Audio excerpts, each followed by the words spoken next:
Oh, again, yet another hacking, this time impacting the U.S. Central Command. Pro-ISIS messages posted on CENTCOM's Twitter and YouTube accounts, all while President Obama unveiled his initiative to boost cybersecurity at a visit to the Federal Trade Commission today. With more on all this, the co-founder of Identity Theft 911, Adam Levin. Adam, welcome back. This was concerning. I mean, I know it was only a Twitter account, but what do you make of this hack? Well, this was obviously a PR move. You almost have to think of this as a 21st century version of Tokyo Rose.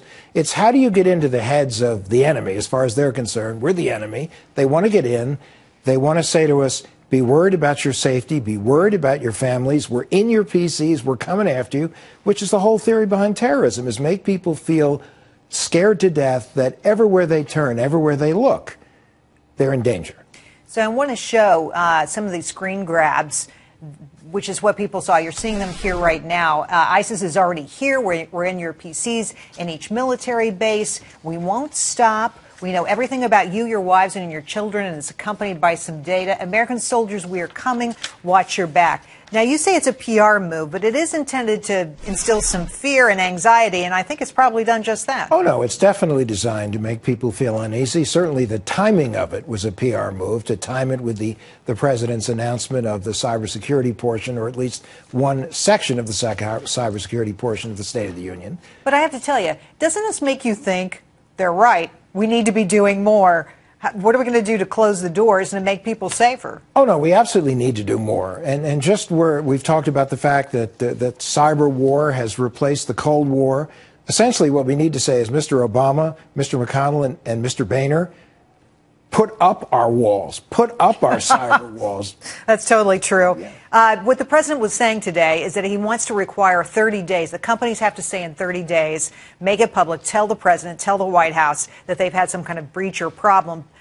But there are laws on the books all over the country and states all over the country with their own rules about this. This seems to me to be trying to close the gate behind the horse, I guess. Well, there are 47 different jurisdictions that have laws on this right now. 47. And a lot of people have complained and argued that it's a confusing patchwork. So do you follow the most stringent law? And there are different notification requirements as to government officials, as well as reporting agencies and the like. So trying to get some kind of uniform standard national law. There are a lot of people that are worried, though, that a national law could water down tougher state laws. So they have to come up with a formula that at least says this is a floor, and states have a right to make it tougher, but this is the minimum standard in terms of notification. Minimum standard. I want to switch up topics just a little bit here, because I know a lot of consumers out there, they're very concerned about their personal data being stolen, being misused.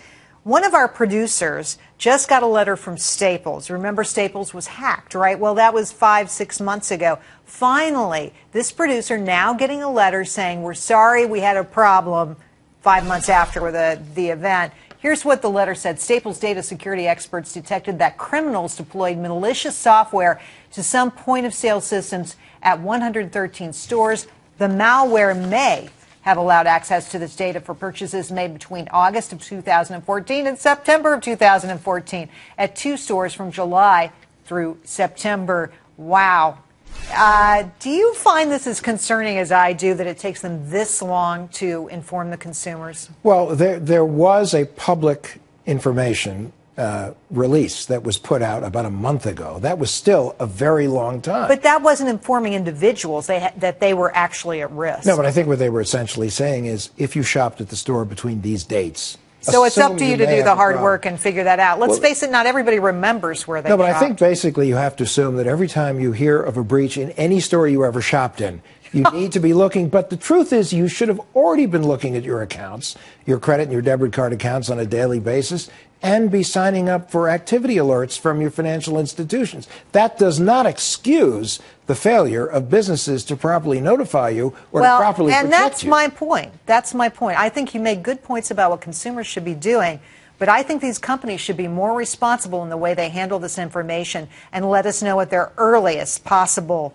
time that there have been problems. I think that's the obligation they owe us. We give them their business. They should let us know when they have problems with their business. Jerry, when a company asks us to provide them with our personal identifiable information, at that moment, they have a fiduciary responsibility to each and every one of us to protect that data as best they can. And several of the points in the President's Bill of Rights, the Privacy Bill of Rights for consumers, actually address issues like this. They address them on paper and, you know, maybe nice words, but we haven't seen any real action yet, Adam. I've yet to see companies feel like they've got to get out in front of this problem and tell people right away. It's more like we wait 4, 5, 6 months and finally somebody tells us there's a problem. Adam, I'm going to have to let it go there. Thanks for coming on the show Thanks tonight. for the invite.